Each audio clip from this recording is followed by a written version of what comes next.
Oh, landmines and jellyfish. Welcome back to Knives, I guess, and I need one of you guys to stop me. I think I might go ahead and out pizza the hut again.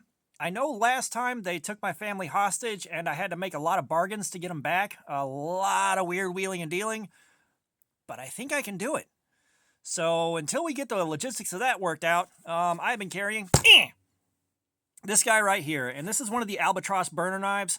You know, I reached out to Albatross. They said they'd be happy to work with me, and they sent a stack of burner knives, which was a confusing choice. I'm not going to lie. But this is the stuff they wanted me to show you, and I told you I'd tell you what I like and I don't like about it, so let's get into this one. And of course, we got the pouch here, which it spent most of its time in, and we got this. And first things first, and most importantly, the pocket clip is tipped down. And I hate tipped down, but we all live in sin. However, we have got aluminum scales that are anodized green. We got our bottle opener. We have got our cutter right here. And we got thumb studs. So let's flick the studs. And about 3 inches of steel. So this right here, I think you guys know just by looking at it. There's not a lot for me to like about this. I like the color. The design overall on the aluminum's all right till we get to the bottle opener and the cutter. Because, like, I don't drink. I will never in my life need a bottle opener for anything, unless we hit some kind of apocalyptic wasteland where that's the only way to get into the last remaining drinks that haven't become so stale you can't drink them anymore. Or they're completely irradiated. Who knows? We'll find out when we get there. But, you know, the tip down carry, all that, like, this doesn't work for me. I will say these things are $10 on Amazon, so it's not like you're really going to be out a whole lot, and that's why I say burner knife. These are all $10 knives, so you know, there's only so much you can expect from it. You know, I know this guy right here and the Harbor Freight Gordon flipper knife have kind of given us some pretty high expectations, and I think we should have those high expectations. But on the other end of that, like realistically, $10, this is about what you should expect. So I don't think they necessarily did a bad job for that $10 because the fit up on everything is really nice. The scales fit up onto the frame really nicely. Like the action is not terrible. It's a tight action, but there's no played play. There's no rock lock. Like the assembly is there. The grind on the blade is okay. The grind on the edge, however, is not. It feels like they turned a blind apprentice loose with a dull chisel to make the edge on this thing and get that thing set up because it is terrible. The edge is god awful. I have been trying to get this all encapsulated in a video without repeating myself a whole bunch of times, but I mean, it does not like cutting, you know, and I think there may be some burr left on there from the factory as I hit the ring light. There may be some burr from the factory left behind. I'm not 100% on it, but we have been getting consistent 300 plus numbers on the scale here every time we test this out, but I'm going to get one more out. I am going through so many test clips. But, you know, it's one of those things, too, like, for everything I would want to use this thing for, it's just not great. Let's tear this out. 267. That's one of the better numbers we gotten out of this, and it's been really inconsistent depending on where you hit the edge. There's been a pretty wide variance in the numbers.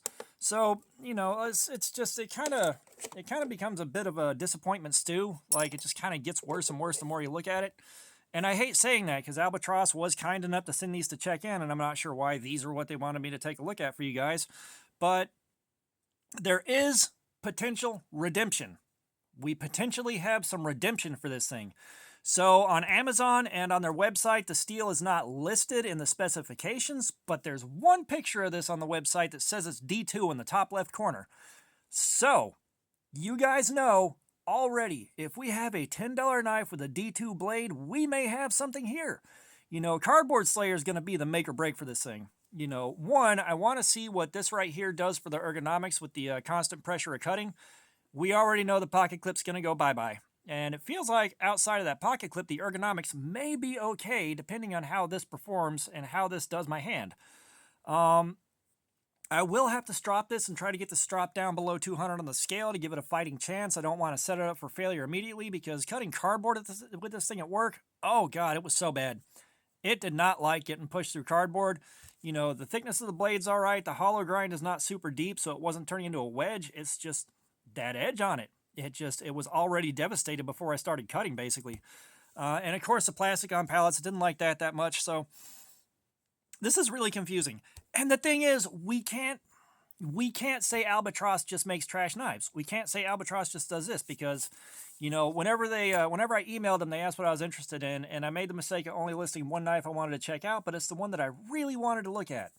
And I believe the model number is FK055, but you can already see completely different beast here. Completely different beast.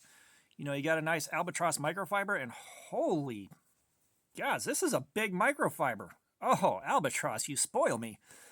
But, you know, we got this guy right here. And this thing, for me personally, and my personal taste, looks absolutely badass. It does. Pocket clip's a little, iffy.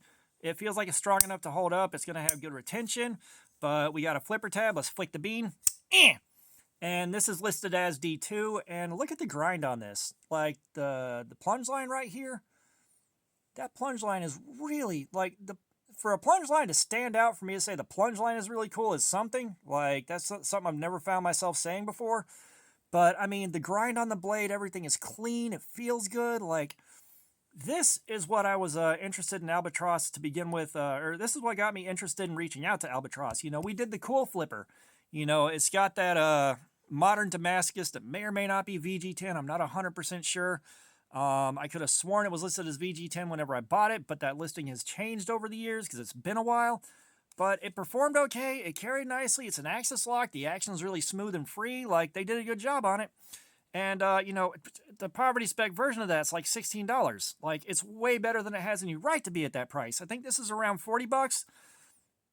So, like, this is what I was interested in seeing from Albatross. This was definitely a confusing oddity, but again, Cardboard Slayer is going to be the make or break for this, and that's coming up soon. I've got some time to mess around, so we are definitely going to get Cardboard Slayer in on it and see if that picture on the website's correct.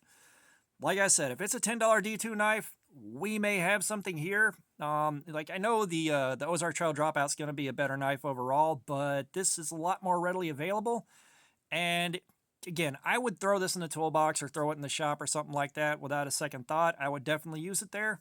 And again, the fit up on the parts isn't bad. The build quality's not bad. You know, without knowing what the blade steel is, the rest of the materials aren't bad. So, like, you're getting a good bit for that $10. It's just, for me personally, there's one of everything kind of off. Like, I don't like this, I don't like this, and I don't like this. You know, if the pocket clip was tip up and we didn't have this cutter right here, I would be perfectly fine with it. I would be perfectly fine with it for $10. You know, I just had to put my own edge on it. So, you know, it's kind of one of those things, too, where this boils down to personal taste. You know, if you feel like you want a bottle opener and you want a seatbelt cutter, which I've never gotten that to cut anything in my life. I've tried with paracord. I've tried with plastic wrap, stuff like that. It just, if one of you guys has used this to cut a seatbelt, let me know if it actually works. I am so curious. But, you know, it's just a couple things. If this wasn't there and it was tip up, I'd be way happier with it and be perfectly fine with it for $10. So, I mean, realistically, you know, kind of talking my way through this, it's not as bad as I thought it was before I started talking. It's just those two things. Those two things. Outside of that, it's not the best thing in the world, but for $10, what do you want? If it does turn out to be D2, though, I'm going to be delighted. So, all that being said, thanks for looking at my crap. Subscribers, you guys are awesome. I appreciate you so much. Y'all keep coming in. I appreciate it so much. If you haven't subscribed, please do. We got giveaways coming up. We got live streams for you. There's plenty of activities. Comments, I love some feedback. Let me know what you think about this thing. Like, seriously, give it a critical look and let me know what you think about it, because that is, again, an odd choice. But, all that being said, y'all have a nice day.